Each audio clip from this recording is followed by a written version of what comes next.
Bem-vindo, Escovador de Byte, bem-vindo ao Debate Creator. Estamos aqui, eu e o Luke, com vocês hoje para continuar nossas aulinhas aí de organização de computadores e continuar brincando com o nosso circuitinho de clock, que você que está acompanhando as aulas aí de organização de computador já viu que foi a aula passada. Para não dizer que eu não mudei nada, eu só troquei aqueles jumpers enormes por fiozinhos pequenos, para que vocês possam ver melhor o circuito enquanto a gente trabalha nele hoje. E a ideia do trabalho de hoje é o seguinte: esse circuito de clock, a gente vai usar ele em muitos laboratórios que nós vamos seguir daqui para frente, porque ele meio que bate o tambor para o computador funcionar. Então hoje nós vamos ver algumas formas de melhorar esse circuito de clock para que a gente possa regular a velocidade dele e também para que a gente possa debugar o processo de enviar sinais ao computador pelo clock. E é isso que nós vamos fazer hoje. Então, se você está interessado nisso, pega o seu café, senta aí e vem comigo para o laboratório do Byte Creator, que a gente hoje vai brincar com esse cara aqui e vai melhorar esse cara para que ele seja mais útil aí nos laboratórios à frente. Vamos embora.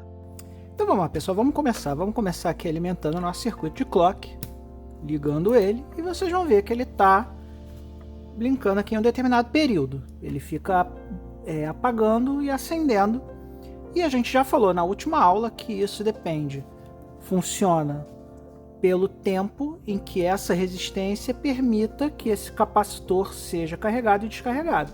Como é um capacitor pequeno, ele vai brincar muito rápido, porque ele vai carregar e descarregar muito rápido, e essa é a lógica principal. Para que a gente possa ver aqui o período no qual isso está acontecendo, a gente sabe que o output desse circuito é aqui no LED. Então nós vamos colocar um jumperzinho aqui na saída do LED, no mesmo pino por onde sai o LED, que é esse pino aqui, ó. Tá vendo aqui a perninha do LED? A gente vai colocar logo do lado dele. E obviamente, como o nosso osciloscópio ele precisa estar ligado no ground, a gente vai pegar o ground aqui do pino do ground, que é esse pino onde está ligado o seu jumper preto aí do ground. Colocando esses dois jumpers aqui, a gente consegue fazer um debug na saída do nosso clock. Então aqui a gente vai ligar a nossa ponta de prova do osciloscópio no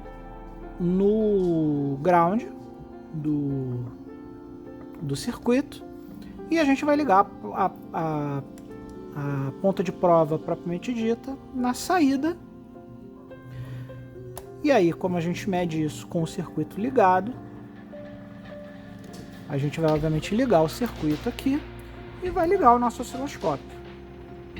Vamos entrar aqui no modo osciloscópio, e aqui a gente já vê um gráfico no nosso osciloscópio, que é um gráfico incrivelmente parecido, para não dizer igual, ao gráfico que a gente vê no datasheet. O gráfico do datasheet está invertido, ele tem um período aqui maior, desce um período menor, e a gente pode ver que esse gráfico se reproduz aqui no osciloscópio, onde a gente vê que tem um período no qual ele fica alto e um período no qual ele fica baixo. Aqui a gente vê que a gente tem muito ruído nesse circuito, mas para o que a gente vai explicar hoje, o ruído é um tanto quanto irrelevante. Então vamos tentar entender o nosso osciloscópio aqui. A gente está medindo 20 mV com atenuação de X1. Vamos aumentar essa atenuação aqui para vezes 10, para que a gente possa ter uma medição um pouquinho melhor. Tá aí. Agora nós estamos aqui atenuando a vezes 10 e estamos configurados aqui com 200 mV, que é o que o nosso queridíssimo datasheet manda a gente fazer. Aqui a gente também vê que o nosso queridíssimo está oscilando, então significa que o clock está enviando sinal, e a gente pode ver isso se a gente diminuir aqui. A gente está com um período aqui de tempo de 20 milissegundos. Vamos jogar esse tempo de 20 milissegundos para um tempo diferente, para que a gente possa ver o clock funcionando. Então aqui, ó, vocês estão vendo que está tendo movimentação. A gente está agora em 5 milissegundos, né? E à medida que a gente for subindo aqui, a gente vai tendo o gráfico, dependendo da medição que a gente usa, a gente chega até um gráfico até bem parecido com o que a gente tem aqui, comparando, né? Se você olhar esse gráfico e esse gráfico, ele é bem parecido. Nesse gráfico aqui a gente tem a saída do clock, que é o que interessa pra gente. E nesse gráfico aqui a gente tem o gráfico da descarga do nosso queridíssimo capacitor. Eu já falei sobre esse gráfico aqui na última aula, então veja na última aula. Só que nessa aula também, nessa página também, a gente tem aqui as fórmulas que nos permitem calcular os períodos que nós estamos medindo aqui para a gente ver se a gente realmente está mandando como o datasheet quis que a gente mandasse. Então vamos começar a falar um pouquinho sobre essa matemática aqui. Então aqui, ó, se nós olharmos as fórmulas matemáticas, nós temos aqui duas fórmulas matemáticas que indicam o que é o período alto e o que é o período baixo. O período alto é o período no qual o clock fica nessa área maior aqui em cima. É o tempo que ele está gastando aqui. E o período baixo é o tempo que ele fica aqui embaixo, na voltagem baixa. E o período total é a soma desse tempo com a soma desse tempo, como a gente pode ver aqui nas fórmulas. Então aqui ele tem a fórmula que calcula o TH, que é o time high, que é o tempo alto, time low, que é o tempo baixo, e aqui ele diz que o período é igual ao time high mais time low. E aí a gente pode fazer usando essa fórmula final aqui, que já é a fórmula devidamente simplificada, ou a gente pode calcular qualquer um desses períodos aqui, se a gente conhecer as variáveis. Quais são as variáveis que a gente tem aqui? O resistador A, o resistador B e o capacitor. Então a gente sabe, quando a gente montou o nosso circuito, que nós usamos inicialmente o nosso registrador A foi o nosso registrador de 1K, que é esse registrador aqui, o resistor, né? É o nosso resistor aqui que está no circuito. A gente também tem um resistor que é o resistor B, que é um resistor de 100K, que é esse resistor aqui no circuito. E a gente tem um capacitor de 1 microfarad, que é esse capacitor que está aqui, certo? Então, se a gente olhar a fórmula, o que a gente pode variar no nosso circuito para que a gente tenha um período diferente? Ou a gente varia os resistores, ou a gente varia o capacitor. Agora, variar o capacitor é muito difícil, porque eu teria que dessoldar o capacitor e soldar o capacitor de volta na placa. Já os resistores tem um macete que a gente pode fazer para alterar isso aqui, e eu vou mostrar para vocês quando a gente for alterar o circuito, porque nós temos um careta chamado resistor variável, que a gente pode, ali mexendo no potenciômetro, a gente pode dizer se a gente quer mais resistência ou menos resistência.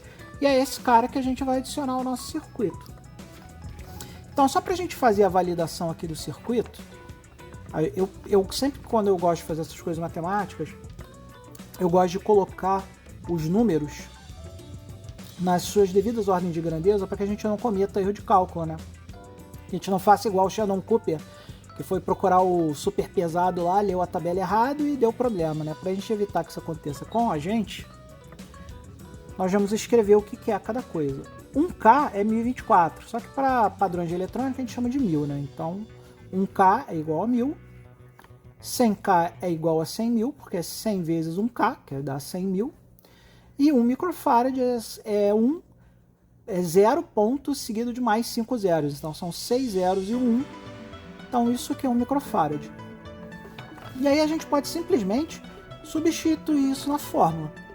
Esse 0.693 vem do próprio componente, é uma constante do componente, então você tem que ver lá no datasheet a fórmula, e vocês vão ver que ele coloca essa fórmula como uma constante aqui, ó, certo?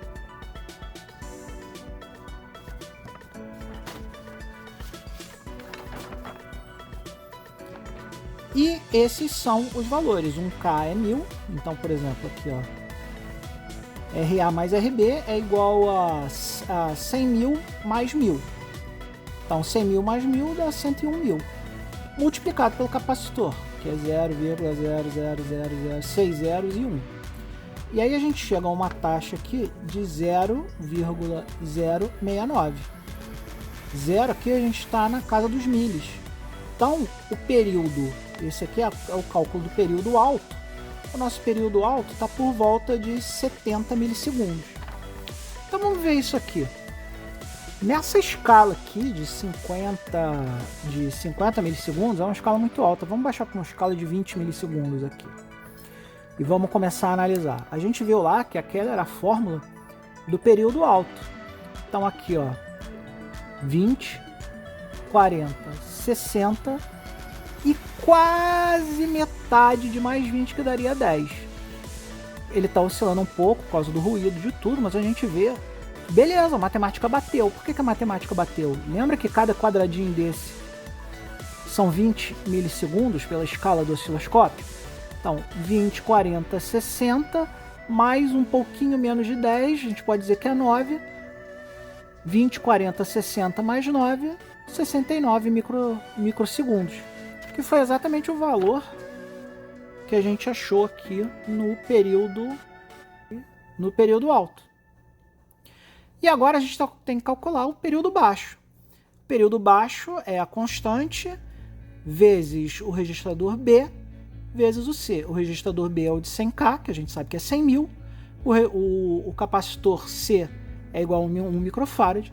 Então a gente pega a constante, multiplica por 100 mil, multiplica por 0,01 e a gente chega a um valor de 0,069, que também dá mais ou menos 70 microsegundos. Então vamos ver se é isso que a gente está lendo aqui no período baixo. Vamos lá, ó. Aqui a gente tem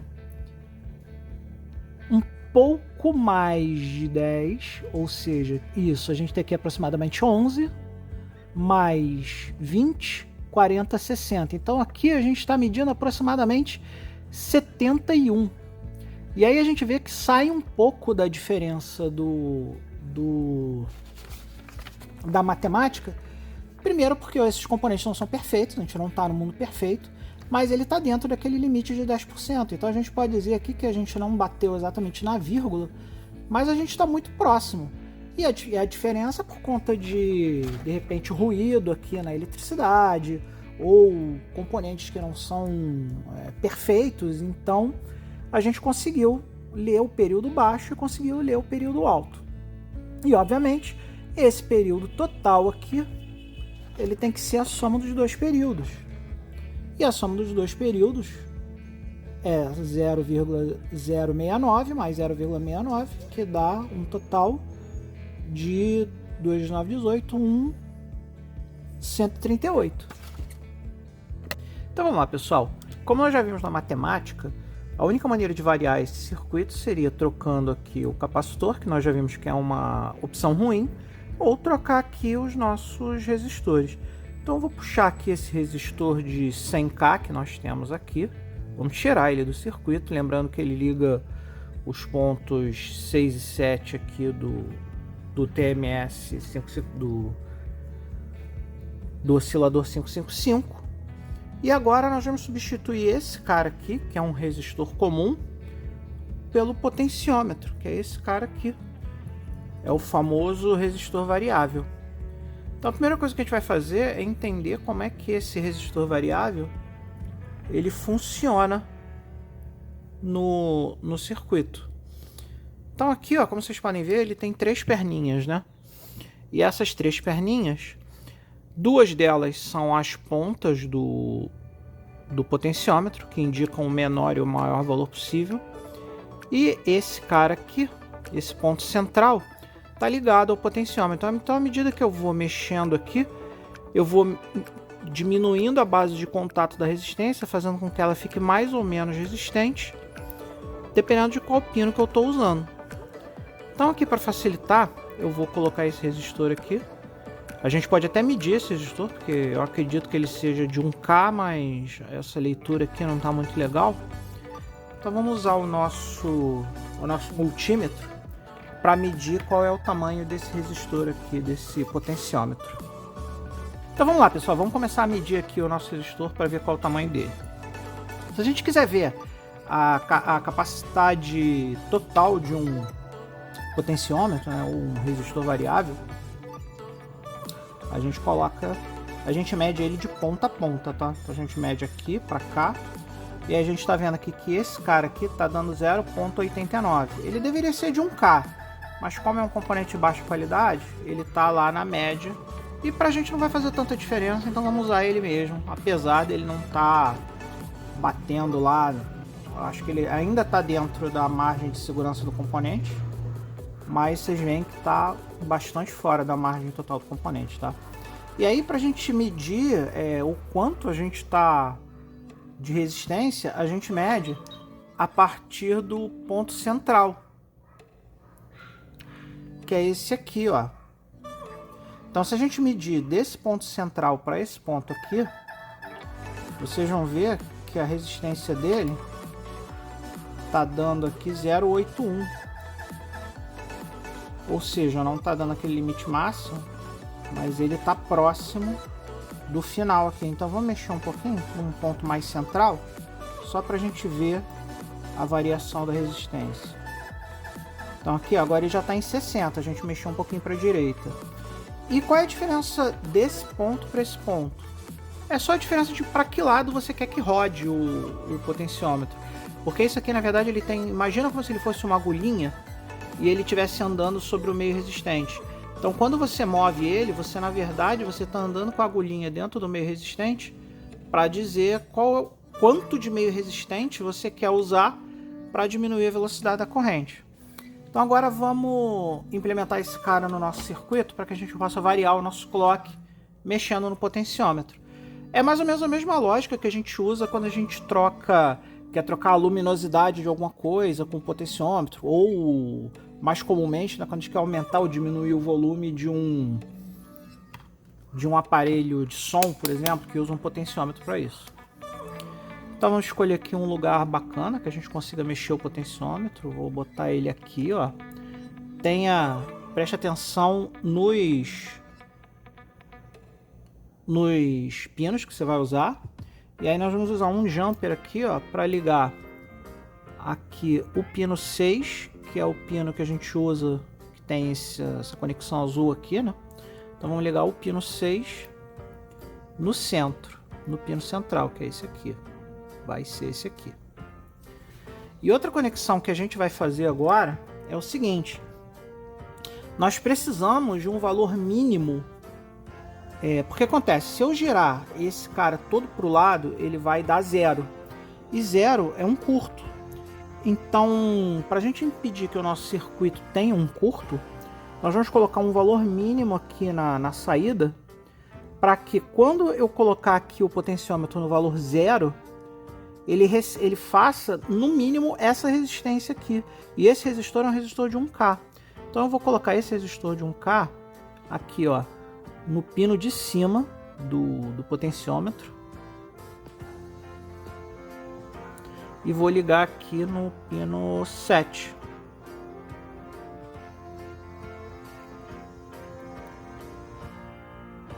Não sei se vocês estão conseguindo ver, porque não focou. Vou ligar aqui no pino 7. Então, na verdade, o que a gente fez aqui foi trocar aquele resistor de 100K, que ficava entre o pino 6 e o pino 7, por esse potenciômetro, que também está ligando o pino 6 com o pino 7. Tá? Aqui é o pino 6 e aqui é o pino 7. Só que com um resistor variável de 1K, ou seja, eu posso variar qualquer coisa entre 0 e 1K, e um valor mínimo aqui para garantir que a gente não vai fazer um curto-circuito, não vai dar um curto no nosso queridíssimo circuito. Então vamos lá, pessoal. Aqui vocês podem ver que ele está piscando lentamente. E aí, se eu aumentar o potenciômetro aqui,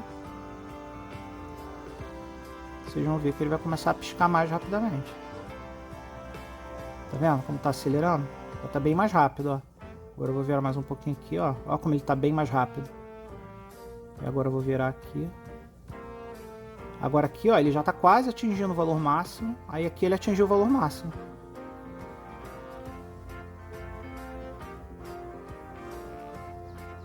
E é isso aí.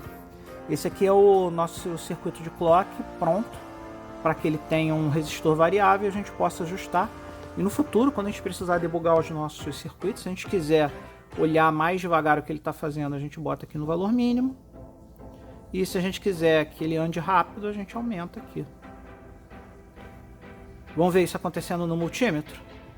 Então é isso aqui, pessoal. Pluguei o osciloscópio. Vocês estão vendo aqui, ó, como é que o sinal está se mexendo numa determinada velocidade aqui, né? Então o período, lembra, o período começa daqui para cá. E agora vamos começar a mexer aqui para a gente ver a variação do sinal. Então aqui, ó, tá vendo como o período está reduzindo? Ó, olha como o período reduziu. Agora se a gente mexer mais um pouco, ó, vai reduzir ainda mais, ó. Lembrando que aqui a gente está na escala de 200 milissegundos. Tá vendo como está praticamente parado? Ele está praticamente parado aqui, mas a gente sabe que está oscilando porque a gente vê o padrão no gráfico aqui. A gente pode ver melhor até, ó, se a gente mudar a escala aqui, ó. Ó, quando a gente mudou para uma escala para 50 milissegundos, você vê que tem oscilação. Mesmo com o LED parado, a oscilação é tão rápida que a gente não consegue ver. E aqui, ó, eu vou mexendo. E aí vocês vão vendo que o período vai aumentando. Tá vendo? Então é isso, pessoal. Essa era a aula de hoje. Espero que vocês tenham gostado. Espero que as aulas de laboratório estejam sendo produtivas para você. A gente vai usar esse circuito de clock muitas vezes ainda, porque nós vamos brincar bastante com os outros componentes dos computadores. E o clock, ele, como eu já expliquei nas aulas anteriores, ele é o que bate o tambor e indica como é que os componentes vão trabalhar de forma unificada. E é isso aí, pessoal. Até a próxima, um beijo e nunca se esqueça, seja feliz. Bem-vindo ao Debate Creators, Comando de Bytes. Hoje nós vamos ter uma aula muito bacana de organização de computadores, onde a gente vai continuar na nossa saga de escrever aqui o nosso clock, de construir o circuito do nosso clock, que vai permitir que a gente debugue diversos aspectos de um computador à medida que a gente for montando eles. Então se prepara para a aula, porque hoje nós vamos fazer um botãozinho que vai permitir a gente mandar pulsos do clock um a um para o nosso computador feito na breadboard, para que a gente possa debugar à medida que a gente for trabalhando com os outros componentes, for montando esses componentes. Então, vem comigo para o laboratório que a gente tem muita coisa para implementar hoje. Esse aqui é o circuito da aula passada. Se você viu a aula passada, você sabe montar esse circuito. A gente controla o clock aqui pelo potenciômetro, fazendo ele ir mais devagar ou mais rápido para a gente poder debugar o clock à medida que a gente for trabalhando com ele. Só que algumas vezes, quando a gente for trabalhar com esse clock, a gente vai querer dar a instrução à instrução. E para que a gente possa dar instrução a instrução aqui no clock, nós vamos adicionar nesse nosso circuito um botão. E esse botão, a gente vai pressionar o botão, ele vai mandar uma instrução. E aí a gente vai poder debugar melhor os componentes de um computador, mandando instrução a instrução, cada um. Então você obviamente vai precisar desse botãozinho aqui, botãozinho de pressão normal. Vem em qualquer kit aí de eletrônica, um LED. Toda vez que a gente liga um LED, a gente precisa de um resistor para impedir que ele exploda. Já expliquei isso em outras aulas. E esse resistor aqui, se não me engano, é de 220 ohms. Vamos testar aqui no MOS Tester para a gente ver o tamanho dele certinho. Tá aí, ó, 216 ohms, que é 220, né? Mas o nominal dele aqui tá dando 216. Como a gente está usando um resistor 216, ele vai ficar bem brilhante. Lembra que eu expliquei lá na aula de LED que quando a gente usa, a gente pode ditar a luminosidade dele pela resistência? E esse aqui é um resistor que a gente vai usar para ligar o botão no ground. E esse cara aqui é um resistor de, vamos testar. Esse aqui é o de 1 mega. 1 mega ohm. 1000 ohms. Ou melhor, 1 mega não, né? 1K. 1K ohms. Então vamos desligar aqui o nosso circuito e vamos começar. Vamos botar o nosso botão aqui numa posição bem central aqui, tá? E aí vamos ligar o nosso LED. Vamos botar aqui a perninha dele o cátodo aqui e o anodo para cá, para que ele fique nesse botão aqui, no primeiro pino do botão aqui de baixo. Vamos ligar ele ao ground usando o resistor de 220. Se a gente botar o resistor de 1 mega aqui nele, ele não vai brilhar, porque praticamente não vai ter energia. Aqui a gente está ligando do ground para o anodo, o cátodo aqui. A gente obviamente vai precisar alimentar o botão aqui com 5 volts, então eu vou botar aqui no botão, eu vou ligar os 5 volts aqui. E para que o botão fique aterrado, a gente vai pegar esse cara aqui de 1 mega e vai ligar aqui no mesmo pininho onde você ligou o cátodo do LED. Então o esquema vai ficar assim, ó, olhando aqui, ó. Aqui o botão, no primeiro pino do botão vai os 5 volts, no segundo pino do botão vai o resistor de 1K e o cátodo do LED. No anodo do LED vai o resistor para impedir que o nosso queridíssimo LED exploda, ligado aqui no ground. Agora vamos alimentar esse circuito. E agora, vocês vão ver, quando a gente aperta aqui o botão, ele acende o LED. Então isso aqui, ó, vai permitir que a gente mande uma a uma as instruções. E agora o que a gente precisa é o seguinte. Esses botões aqui, esse tipo de botão, é um botão de baixa qualidade. Então muitas vezes, quando a gente aperta esse botão aqui, algumas vezes ele manda mais de uma instrução, porque existe um efeito nesse botão chamado bouncing. Então se você levar esse botão no limite sem terminar de apertar, eu não sei se eu vou conseguir gerar esse efeito aqui para vocês, ele pode clicar 2 vezes e fazer 2 instruções ao invés de uma. Então a gente vai pegar outro circuitinho 555, como esse aqui, e a gente vai construir um circuito para fazer o debounce desse sinal, para a gente garantir que toda vez que a gente apertar aqui esse botão, ele vai mandar verdadeiramente só uma instrução para o nosso computador e a gente não debugar errado uma coisa sem querer. Então, pessoal, vamos lá. Vamos entender agora o que a gente fez aqui. Aqui a gente hookou o nosso botão. O primeiro pino do botão ele está ligado no ground, enquanto o segundo pino do botão, que antes era ligado no LED, ele tem aqui a resistência para mandar a corrente correta. Só que ao invés de nós ligarmos ele no LED, a gente ligou ele no pino 2 do nosso queridíssimo oscilador 555. O pino 1 do oscilador 555 a gente sabe que é o ground, então a gente botou no ground. E o 555 ele é alimentado pelo pino 7, então a gente pegou o pino 7 e ligou nos 5 volts. Então aqui, vamos lá. Esse aqui é o 5 volts, está ligado no pino 8, desculpa. E no pino 1 está ligado o ground. Aqui, o pino 2 a gente conectou no botão. Aqui, o pino 3 a gente conectou o LED.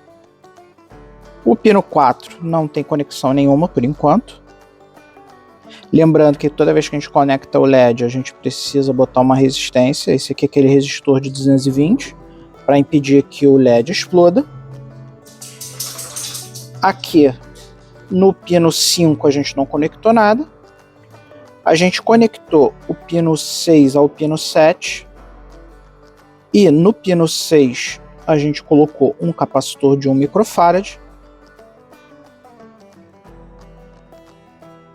No pino 7 a gente conectou um resistor de 1 mega ohms. E eu já disse aqui no pino 8 a alimentação. Então o que vai acontecer aqui? Com esse circuito montado, toda vez que a gente apertar esse botão aqui, o botão vai fechar o circuito e o oscilador vai temporizar para que toda vez que a gente aperte aqui, o LED fique aceso por 1 segundo. E por que ele vai ficar aceso exatamente 1 segundo? Porque a matemática do resistor com o capacitor é perfeita. Aqui a gente está somando 1 mega, aqui a gente está tirando 1 mega. Então isso multiplicado por isso vai dar 1. Como vai dar 1, o período aqui tem que dar 1 segundo. Então vamos configurar aqui o nosso osciloscópio para que a gente possa ter uma leitura legal. A primeira coisa que a gente vai fazer é conectar ele para a gente ter uma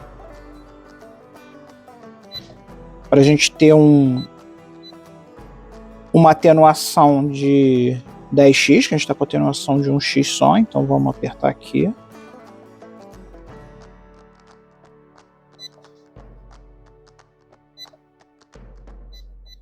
Tem que botar lá no run. Pronto, agora estamos com 10x de atenuação. Vamos colocar aqui o período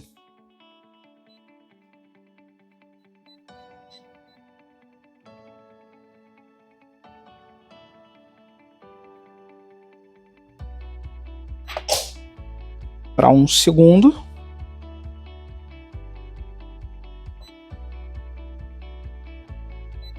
E vamos colocar lá para 200 milivolts.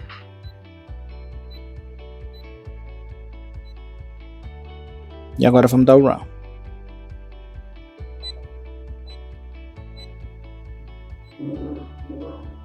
Então vamos lá. Vamos apertar o botão e vamos ver se o período que a gente configurou aqui no Circuit Debounce dá 1 segundo. Olha lá, ele fez. Mas ele não deu 1 segundo. Ele deu bem menos de 1 segundo. Então, muito provavelmente, eu configurei aqui. Ou eu estou usando... Ou esse capacitor não está dimensionado corretamente, ou esse resistor não está dimensionado corretamente, porque ele não ficou 1 segundo exato.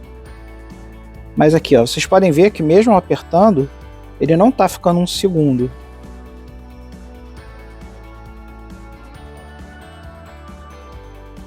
Olha lá, ele está ficando, na verdade, o período que eu mantive apertado. Não é o que a gente quer. A gente quer que a gente aperte e ele fique 1 segundo. Então tem algum erro nesse circuito aqui. Vamos tentar descobrir qual é o erro. Então vamos lá, pessoal. Como eu não tinha aqui um resistor maior, porque na verdade eu descobri que o problema do circuito é que a gente estava usando um resistor muito baixo. A gente estava usando um resistor de 1K, quando a gente deveria estar usando de 1 mega, né? Como o maior resistor que eu tenho aqui é o resistor de 10K, eu peguei um resistor de 10K e coloquei um capacitor maior.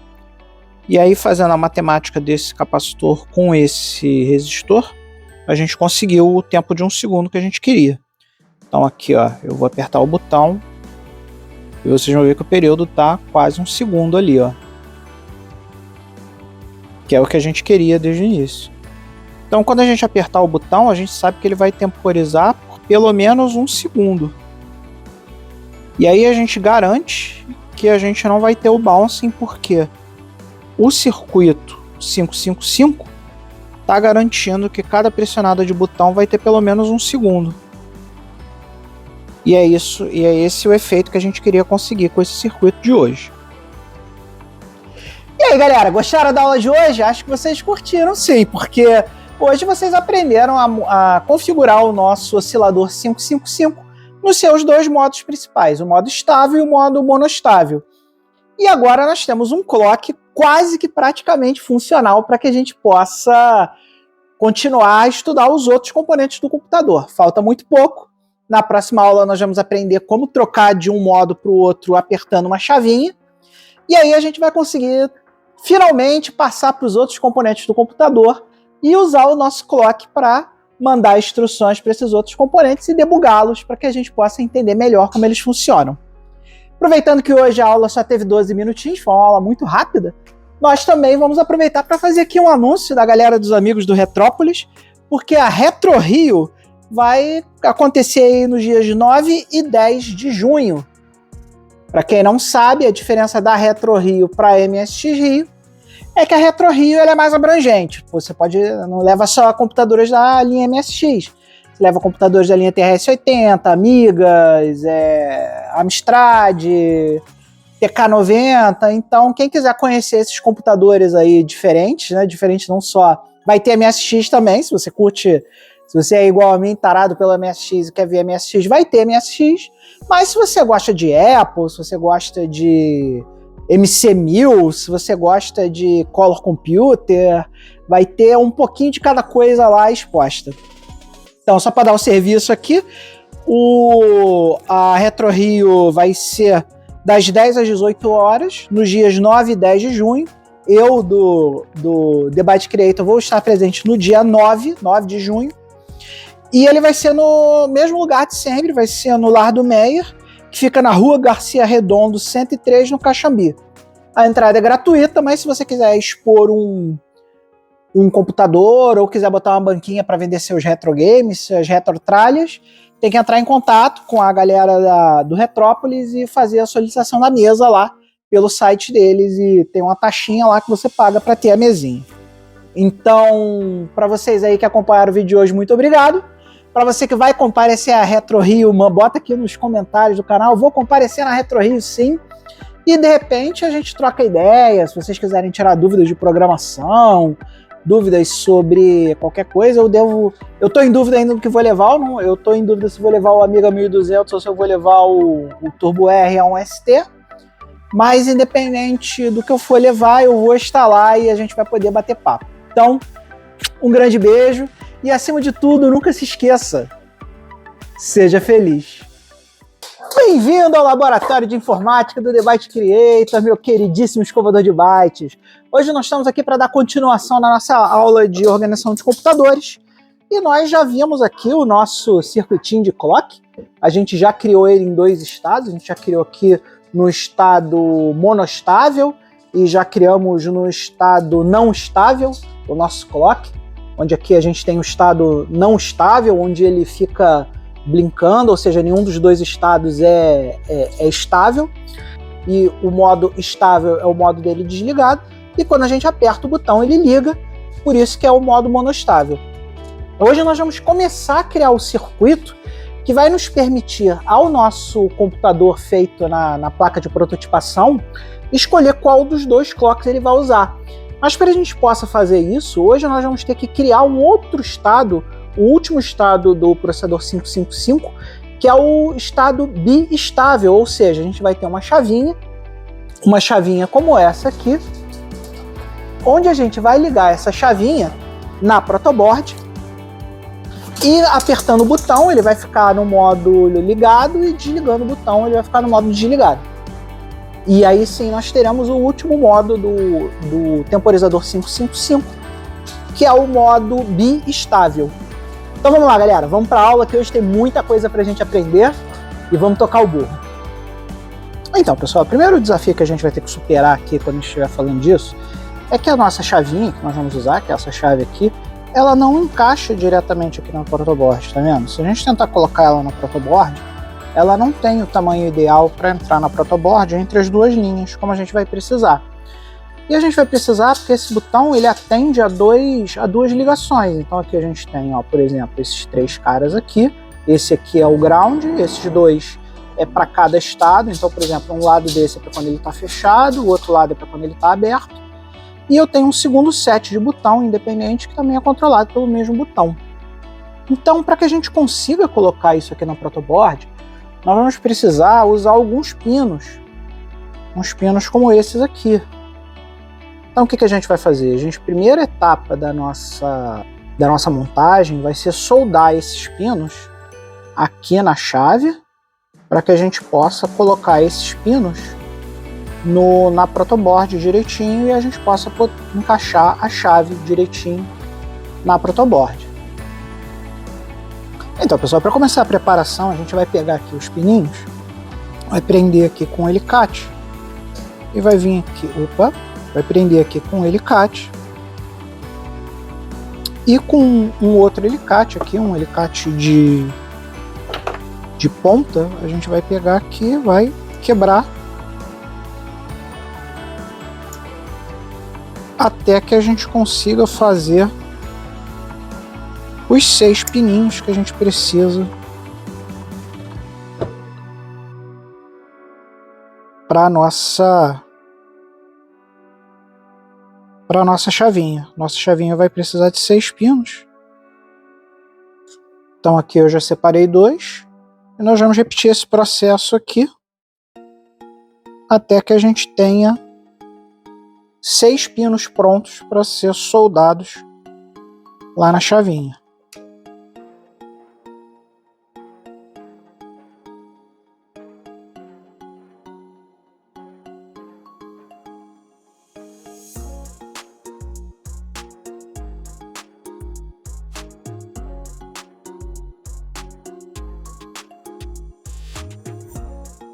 Então agora nós vamos preparar aqui o nosso ferro de solda, né? Vamos estanhar ele bastante para a gente poder limpar ele.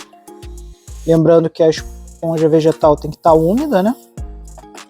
E é sempre bom também a gente ter aqui o bombrilzinho metálico, também ajuda a limpar o ferro.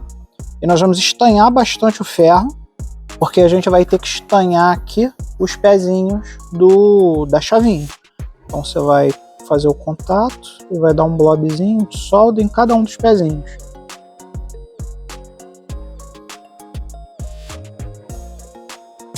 Para que eles fiquem bem estanhados. Pode estanhar bastante aqui. Cuidado para não tocar na parte plástica, para não ferir a chavinha e ficar uma coisa feia. Depois que você estanhar bastante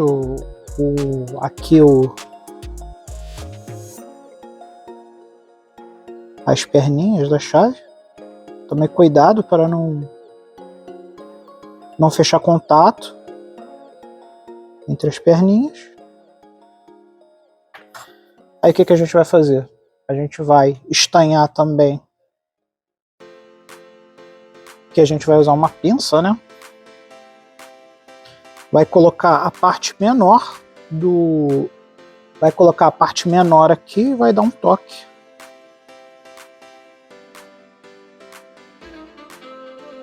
Até que ele grude.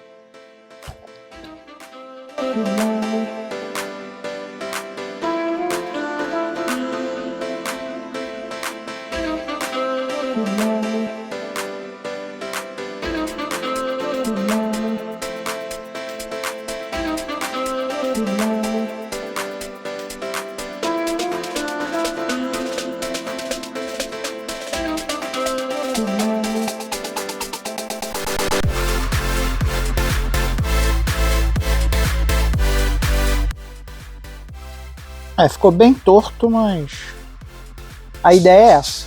É que a gente consiga fazer isso 6 vezes para conseguir botar a chavinha lá na nossa queridíssima protoboard.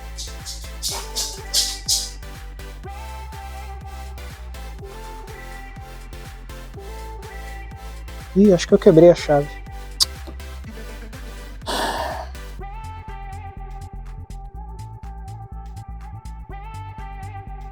Então agora, pessoal, com a chavinha ligada aqui, como é que a gente vai testar o nosso modo biestável, né? Vamos colocar um LED aqui e um LED aqui só para testar a nossa chave. E aqui no ground a gente conecta um resistor de limitar a corrente para os nossos LEDs não explodirem, né? Ligado no ground da chavinha. Então aqui eu tenho um resistor de 320 ohms. Aqui eu tenho um LED vermelho e um LED verde. Então vocês vão ver agora que se eu apertar a chavinha, ele vai variar. Agora eu estou nesse modo verde estável, porque ele não blinca. E agora eu estou nesse modo aqui estável, porque ele não blinca. Então isso aqui é o que a gente chama de modo biestável. E agora, lembra que eu falei com vocês na aula passada sobre o tal do bouncing, do efeito de bouncing, que tinha nessa chavinha aqui? Essa chavinha aqui, ó, ela tem o bouncing, né? E a gente teve que montar todo aquele circuito de debounce. Essa chave aqui também tem. E a gente consegue ver bem melhor na chavinha quando a gente vai apertando ela bem devagarzinho. Se a gente for apertando ela bem devagarzinho... Olha, tá vendo que nenhum dos dois está aceso? Como nenhum dos dois está aceso, significa que esse botão aqui, ele existe um modo em que ele não passa nenhum dos dois. E isso pode gerar o mesmo bug que a gente teve nesse botão aqui. Então a gente vai ter que fazer uma coisa muito parecida com o que a gente fez aqui, para fazer o debounce desse circuito. Só que dessa vez nós vamos fazer esse debounce de uma forma diferente, para que esse botão também esteja debounced e a gente consiga usar ele para selecionar um dos dois clocks quando a gente precisar. Até para demonstrar para vocês como é que isso aqui poderia funcionar selecionando os dois clocks, olha só que bacana que eu vou fazer aqui. Ó. Vou desligar o circuito, vou tirar os LEDs, vou tirar o resistor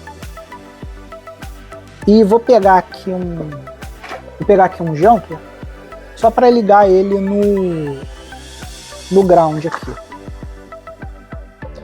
Agora que a gente ligou aqui no ground, né, no pino central, o que a gente vai fazer? A gente vai pegar o output desse primeiro clock aqui, que é o mesmo onde fica esse LED aqui, ó. É o mesmo onde fica esse LED aqui. Então vamos plugar aqui e vamos levar esse LED para esse primeiro pino aqui, ó.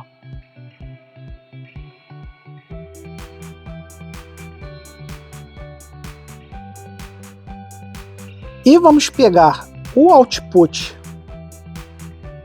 desse segundo LED aqui, que é o nosso outro modo do clock. Vamos colocar aqui e vamos puxar para o segundo pino da chave e vamos alimentar o nosso circuito.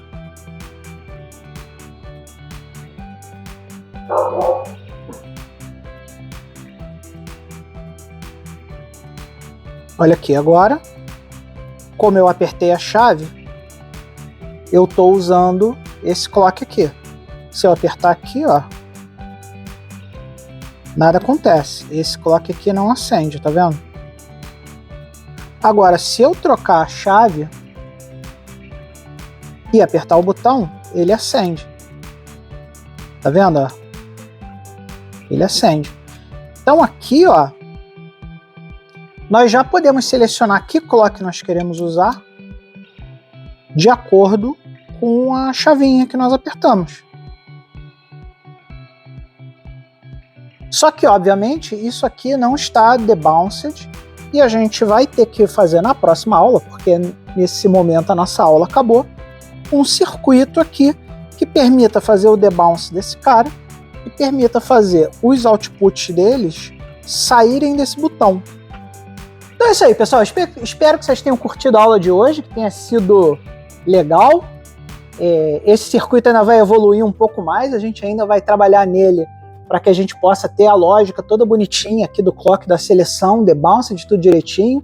Mas esse é assunto para a próxima aula de organização de computadores. Então fique ligado aí que muito em breve a gente vai ter mais uma aula de organização onde a gente vai continuar nesse processo. Eu também vou aproveitar fora da câmera, vou tentar dar uma limpada nesses fios para deixar o circuito um pouco mais limpo, para vocês poderem entender melhor, que já está a fiação, já está começando a ficar muito cheio de coisa aqui. Então vou trabalhar isso fora das câmeras e aí aguardo vocês na próxima aula. Um grande beijo e nunca se esqueça, seja feliz. Bem-vindo ao Debate Creator, escovador de bytes. Tá lembrado que na última aula a gente pegou lá o nosso circuitinho. Eu tinha prometido que eu ia remover o macarrão, colocar fios menores, já tá feito aqui, ó, agora tudo bonitinho para vocês verem bem. E na última aula a gente soldou essa chavinha aqui e explicou para vocês um pouco sobre o modo biestável. E aí na última aula eu deixei aberto para vocês que esse circuito aqui, ele teria a chavinha que a gente pode ligar e desligar para selecionar um dos clocks, mas que esse botão também sofre do mesmo problema desse botão aqui, que é o efeito de bouncing. Ou seja, de rebote. Às vezes você aperta aqui e ele manda dois pulsos em vez de mandar um só. E quando você está debugando um computador em binário, isso é muito ruim, porque se você der 2 pulsos, você pode perder uma instrução. Então hoje nós vamos montar, aproveitando que a gente vai ter que fazer o debounce dessa chave aqui, nós vamos montar uma outra forma de fazer o debouncing dessa chave, usando de novo o nosso circuitinho, o 555, né, o 555, oscilador 555. Então vem comigo que hoje nós vamos fazer o debouncing desse botão e ter o nosso selecionador de clocks no modo bistável. Se você não está entendendo nada do que eu estou falando, assiste às aulas anteriores, começa aí na nossa playlist, a playlist está aí, tem o link para a nossa playlist de organização de computadores aqui na descrição do vídeo. Então, se você está flutuando aqui no éter e não está entendendo absolutamente nada do que eu estou falando, assiste a playlist do início. Então, sem mais delongas, vamos embora, galera. Então vamos lá, pessoal. A primeira coisa que a gente faz quando a gente está trabalhando com o 555 é alimentar ele. Então, para alimentar ele, a gente usa o pino 1, que é esse pino aqui, né? Esse pino, primeiro pino, e o pino 8, que é esse aqui, que são os dois pinos de cima. No pino 1, a gente coloca o ground, como a gente sempre faz. Então vamos botar o nosso ground aqui. E no último pino, no pino 8, a gente vai ligar os 5 volts. A gente vai pegar aqui, vai colocar os 5 volts aqui e ligar os 5 volts aqui. E com isso, o nosso 55 está alimentado. Agora nós temos que fazer uma conexão em um pino aqui que a gente nunca usou antes, que é o pino 4. O pino 4 do nosso queridíssimo 555 nada mais é que o botão de reset. Então, quando a gente faz uma ligação no botão de reset, quando a gente manda um sinal para cá, ele meio que faz um curto-circuito aqui e reseta o nosso queridíssimo 555. Então, para que a gente possa fazer isso, eu vou colocar aqui no pino de reset e vou colocar aqui na primeira entrada da chavinha, da nossa chavinha, do nosso switch que a gente acabou de colocar aqui. E agora nós vamos fazer uma ligação do nosso queridíssimo pino 2, que é o pino do nosso trigger,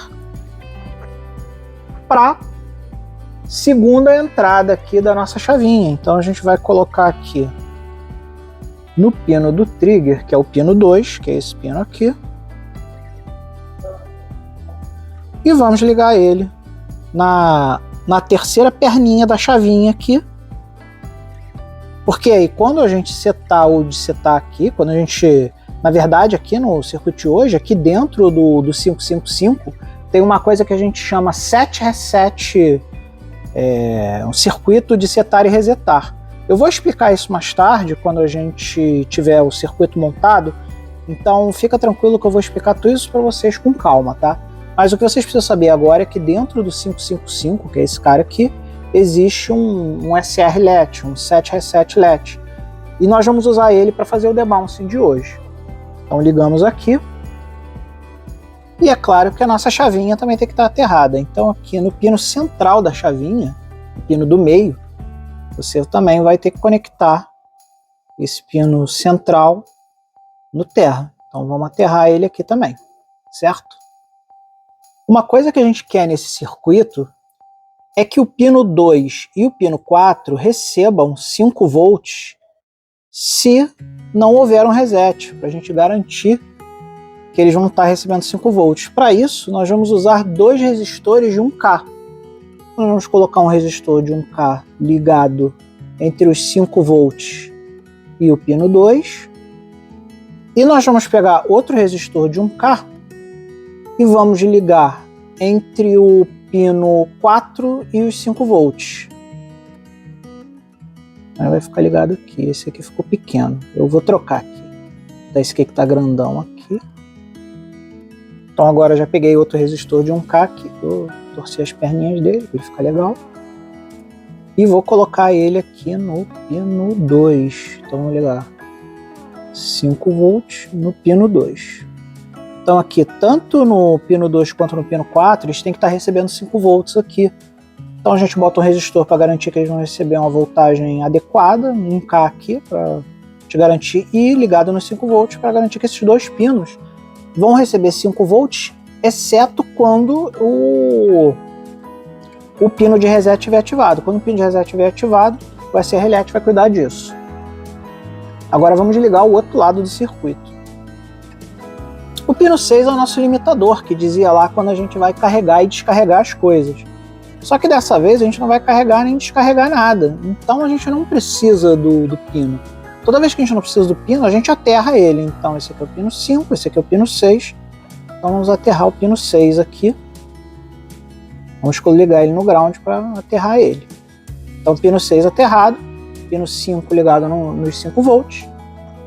Obviamente, se nós também não vamos carregar nem descarregar nenhum capacitor, porque a gente está vendo aqui que a gente não tem nem capacitor nesse circuito, a gente também não precisa conectar o próximo pino, que seria o pino 6, porque esse aqui é o cara que manda lá o sinal de charge para o capacitor. A gente não tem capacitor e não precisa ligar.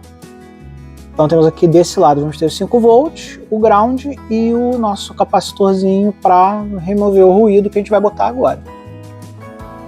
Então vamos reduzir o ruído aqui, como manda lá no datasheet do nosso queridíssimo 555. Isso aqui é um capacitor de 0.01 microfarad, ou como diria o outro, 1 picofarad. Então vamos ligar ele aqui. Então vamos colocar ele aqui no ground para reduzir o ruído, né? Então vamos botar esse cara aqui. Ai caramba, tá difícil de ver, tinha que ter colocado minha lupa. Espero que vocês estejam vendo bem aí. Então aqui tá ligado do ground pro pino 5. E como a gente não ligou aqui no de cima, vamos reduzir um pouquinho mais o ruído e vamos colocar outro capacitor idêntico, 0.01 microfarad, e vamos colocar ele também no pino 5 aqui, também ligado no ground, na ideia de reduzir o ruído. Vai ser complicado porque esse capacitor tá bem no meio aqui. Mas vamos lá, vamos tentar. Aqui, botar aqui, botar aqui.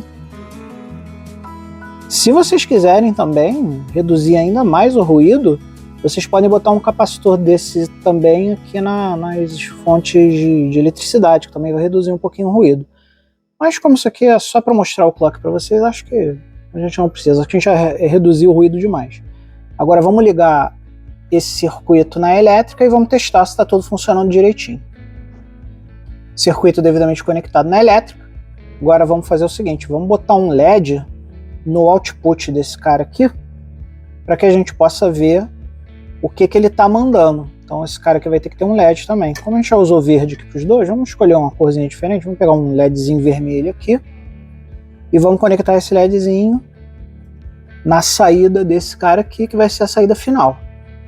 Então aqui nós vamos ligar o nosso LED para a gente ver a resposta lá no pino 3, que é o pino que tem a resposta. Então vamos procurar aqui o pino 3, que não está conectado a nada. Certeza que a gente está ligando no lugar certo. Vamos ligar aqui no pino 3. Lembrando que o catodo fica no pino 3 e o anodo vai ficar num outro pino aqui. Então vamos colocar aqui o catodo no pino 3, se ele resolver entrar. Então o catodo no pino 3, anodo em um pino qualquer. E nesse pino qualquer, vocês sabem, né? Toda vez que a gente liga um LED no nosso circuito, a gente precisa garantir que ele não exploda. Nós vamos botar aqui um resistor de 330 no mesmo pino do LED, ligado no ground, para a gente garantir que o LED vai ter o seu resistor limitador de corrente para que ele não exploda. Então espero que vocês estejam conseguindo ver bem aí, porque eu não estou conseguindo ver nada aqui, porque eu estou brigando com a câmera e com o setup aqui, mas demora, mas vai, tá aqui. Então teoricamente está tudo ligado. Vamos testar esse troço agora, vamos ver o que acontece. Smoke test. Então agora nesse momento, com o circuito ligado, o que a gente ganhou? Aqui vocês vão ver que se eu apertar a chavinha, o LED vai ligar. Tá ligado? O LED vermelho aqui. Se eu desligar a chavinha, o LED está desligado. Não é nada assim que chega, uau, que maravilha, Manel, você já tinha conseguido fazer isso antes, sem precisar montar esse circuito todo. Mas a vantagem é que agora essa chavinha está totalmente sem kick, ela não tem mais kick. Se eu apertar ela aqui até o final, vocês vão ver que não tem mais kick. Eu ligo, ela desliga, eu ligo, ela desliga. Não existe mais kick. Como não tem mais kick, ela agora está pronta para receber as saídas, só que para ela receber as saídas, nós vamos ter que fazer toda uma lógica de clock para selecionar os clocks. E agora isso é matéria para o próximo vídeo, então fique aí, continue montando o nosso circuito. De novo, fora das câmeras eu vou tirar esse macarrão e vou trocar por fios menores, para que o nosso circuito fique bem visível na hora que a gente for montar a lógica. Mas essencialmente você agora tem 3 estados. Você tem o estado monoestável, ou melhor, esse aqui é o modo não estável, porque ele sempre fica brincando, ele fica acendendo e apagando. Então nem o modo apagado é estável, nem o modo aceso é estável. Aqui, nesse clock, você tem o modo monoestável, porque ou ele está apagado ou ele está aceso. Então, como ele tem sempre um modo estável, ele é o modo monoestável. O modo estável é o modo desligado, e quando você aperta, você interrompe e ele vira outro modo. Então esse aqui é o modo monoestável. Então esse aqui é o modo não estável, esse aqui é o modo monoestável, e esse modo aqui é o terceiro que faltava, que é o modo bistável. Ou ele fica constantemente aceso, ou ele fica constantemente apagado. E a gente define isso apertando a chavinha. Então aqui nós temos as 3 modalidades de clock que nós conseguimos montar com o nosso 555. E agora basta a gente construir a lógica de seleção de qual deles a gente vai usar na hora que a gente estiver debugando o nosso computador de breadboard. Então, é isso. Muito porreta a nossa aula de hoje, né, pessoal? Nosso circuitinho está ficando cada vez melhor e logo logo esse pequeno clock que a gente está fazendo hoje vai se tornar um computador prototipado aí para a gente testar todas as características dos nossos computadores que nós estudamos aqui. Então se prepara, porque na próxima aula a coisa vai começar a esquentar. Lembra lá nas aulas de matemática, lógica matemática, que a gente falava daqueles AND, OR, NOT, todos aqueles operadores lógicos que nós estamos aprendendo lá na lógica matemática? Pois é, agora eles vão começar a ficar úteis, porque na nossa próxima aula de organização de computadores, nós vamos começar a olhar as portas lógicas para a gente montar a lógica do nosso clock, que vai selecionar qual dos 3 clocks que a gente vai usar. Então, olha aí, para você que estava achando que a aula de matemática, de lógica matemática não servia para nada, logo logo a gente vai estar usando esse conhecimento aqui nas aulas de organização. Então fica ligado que as próximas aulas vão ser muito legais e a gente vai começar a trabalhar com coisas um pouquinho mais complexas e muito mais divertidas de trabalhar. Então um grande beijo, nunca se esqueça, seja feliz. Bem-vindo ao Debate Creator, escovador de bytes. Hoje nós estamos aqui, eu, você e Luke, para mais uma aula de organização de computadores. Vamos continuar aqui com o nosso clock.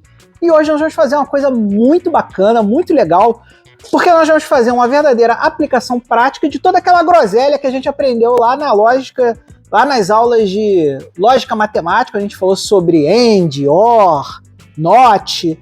Hoje nós vamos usar tudo isso aqui no circuito eletrônico. Então, se você não assistiu às aulas de lógica matemática, dá uma olhada lá na playlist de lógica matemática, porque hoje a gente vai aprender a implementar algumas lógicas nesse clock para a gente poder selecionar o clock de forma direta usando lógica discreta dos componentes eletrônicos. Então vem comigo que a aula de hoje vai ser interessantíssima para você que quer aprender a programar usando eletrônica. Então vamos lá, galera. Então vamos lá, pessoal. Para a gente começar a aula de hoje, nós vamos precisar de alguns componentes que a gente chama de portas lógicas dentro da eletrônica. Um deles é o 992, que vai ser a nossa porta OR, que nós vamos precisar hoje para utilizar.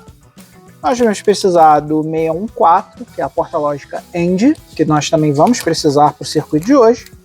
E a porta NOT, que é a 1036. E eu vou mostrar esses chips para vocês aqui agora.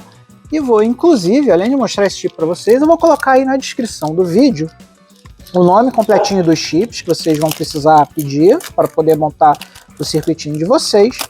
E também vou colocar o datasheet de cada um desses caras para vocês. Então vamos pegar aqui primeiro esse careta aqui, que é o nosso NOT, que é esse nosso amiguinho aqui. Vou esperar ele focar. Espero que vocês estejam vendo bem aí.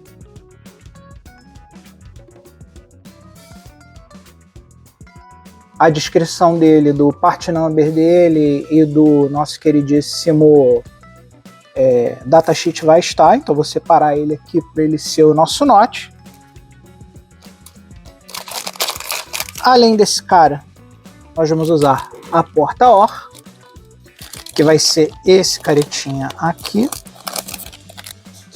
que também vai entrar no nosso circuito. Espero que vocês estejam conseguindo ver ele bem aí.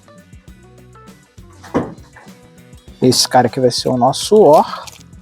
Então aqui a gente vai ter NOT, OR e o AND, que é esse careta aqui. Então vamos separar ele também. E esse cara aqui vai ser o responsável pelo AND da nossa lógica. Espero que vocês estejam conseguindo ver bem aí.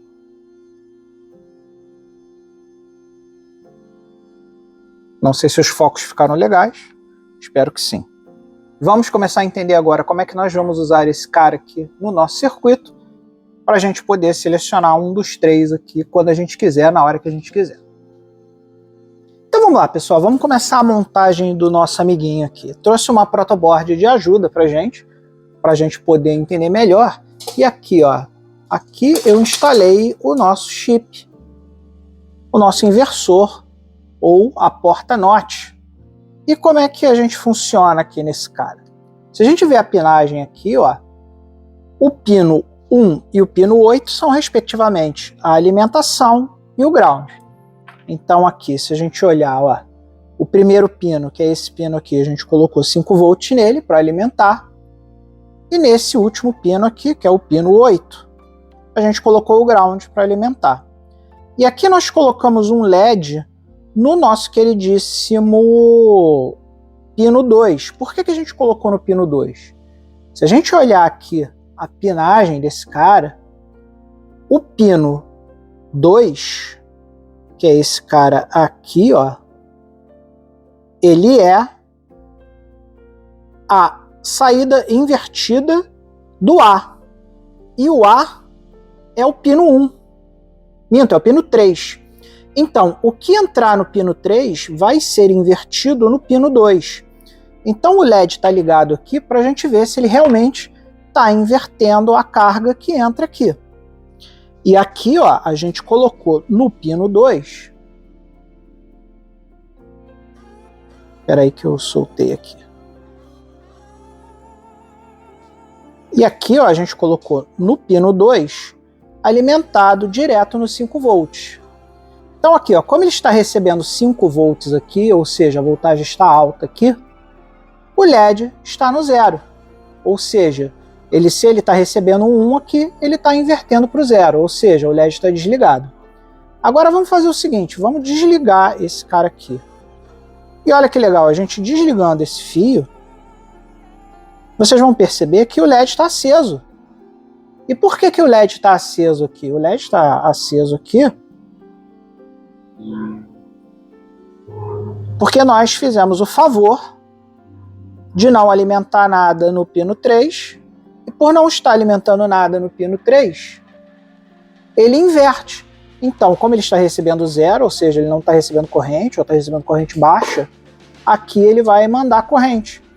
Então esse aqui é o NOT, porque o que ele receber, ele inverte, exatamente como a porta NOT que a gente aprendeu lá na nossa aula de lógica matemática.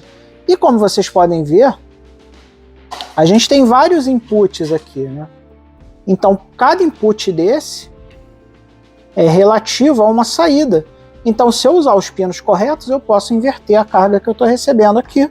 E só para provar de novo, eu vou plugar aqui de novo nos 5 volts e vocês vão ver o LED apagar.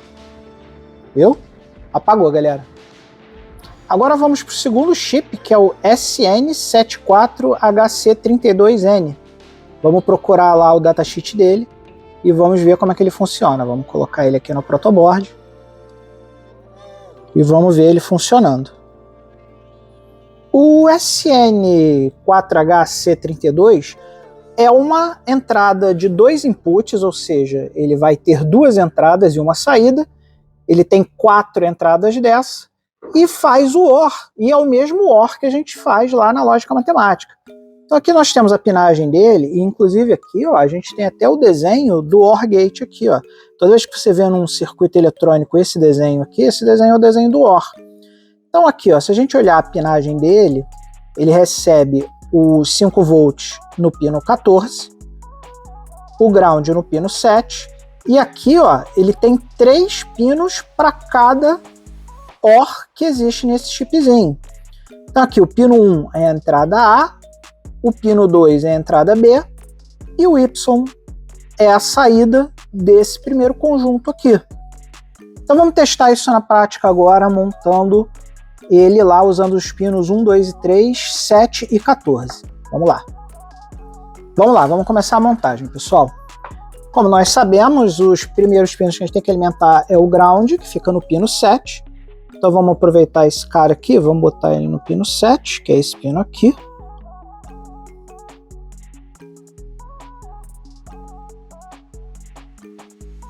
Um, 2, 3, 4, 5, 6, 7, esse pino aqui. E vamos colocar os 5 volts no pino 14, que não por coincidência é o último pino, esse pino aqui. Então beleza, agora o nosso chip está alimentado. Agora nós temos que fazer as entradas e as saídas. A saída desse cara é no pino 3, então vamos botar o nosso LED aqui no pino 3. Vamos ligar ele aqui, pino 3.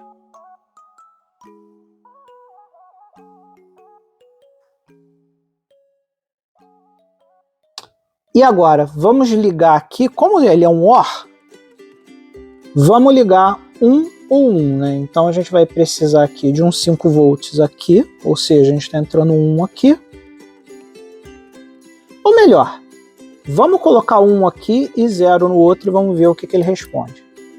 Aqui, ó, eu liguei o LED no pino 3, que é a saída, certo? Liguei a entrada 2 no 0 e a entrada 1 no 0. Por que eu liguei no 0? Porque eu liguei no terra aqui. Então, como os dois estão aterrados, não está passando corrente.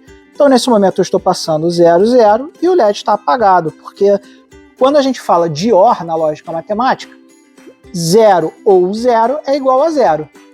Mas nós sabemos também na lógica matemática que 1 ou 0 é igual a 1.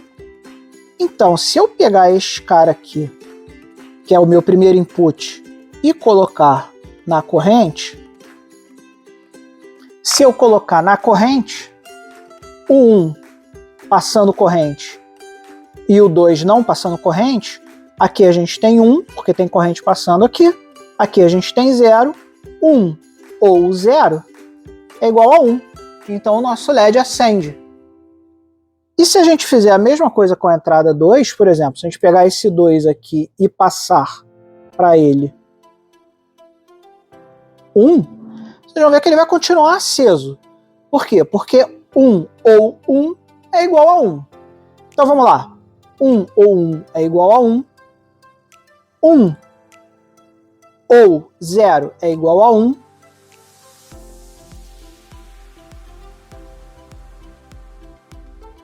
0 ou 1 é igual a 1 e 0 ou 0 é igual a 0. Então vocês podem ver que a gente conseguiu aqui, usando a eletrônica, representar a tabela verdade do OU usando esse chipzinho. E ele tem a mesma característica do outro chip. Como o outro chip é de um chip de input único, porque o NOT é o mais simples operador, você consegue colocar 6 em um único chip. Aqui, como eu preciso de 2 entradas e uma saída, eu só consigo colocar 4, porque eu preciso de 2 entradas para fazer uma saída. Mas mesmo assim, a gente consegue ter 4 ORs dentro de um chip. Então, se você tiver um circuito que você precise usar múltiplos ORs, você pode usar esse cara para até 4 portas.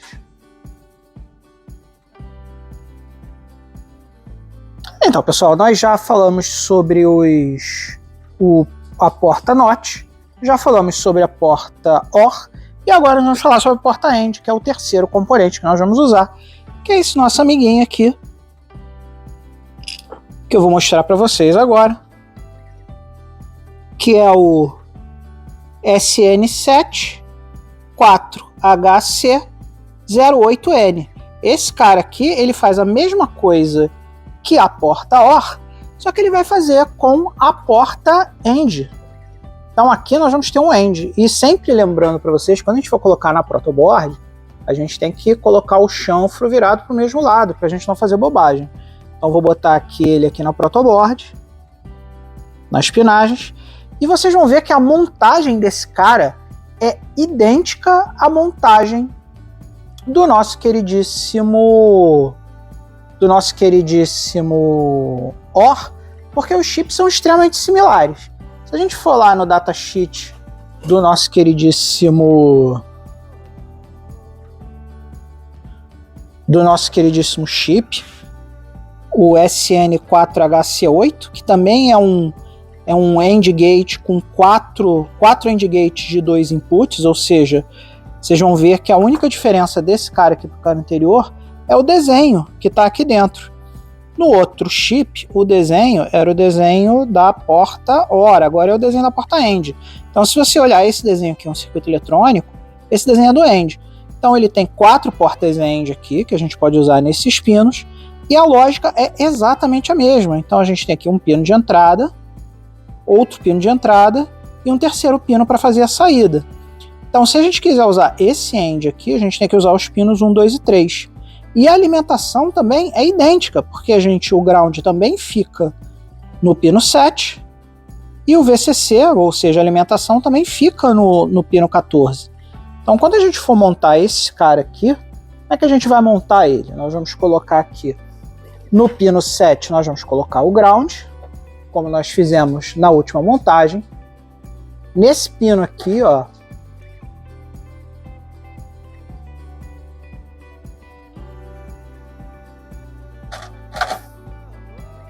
nesse pino aqui, que é o pino 14, nós vamos colocar os 5 volts. E aqui nós vamos colocar nossas entradas. As entradas 1 e 2 estão no ground, ou seja, eu estou passando aqui 0 e 0. E esse aqui é o LED de saída. Então vamos alimentar o circuito aqui. Circuito alimentado. E vocês estão vendo aqui, ó, está passando 0. Por que ele está passando 0? Porque a gente está passando 0 e 0. E a única maneira da gente receber 1 na tabela verdade do AND é quando as duas entradas forem 1.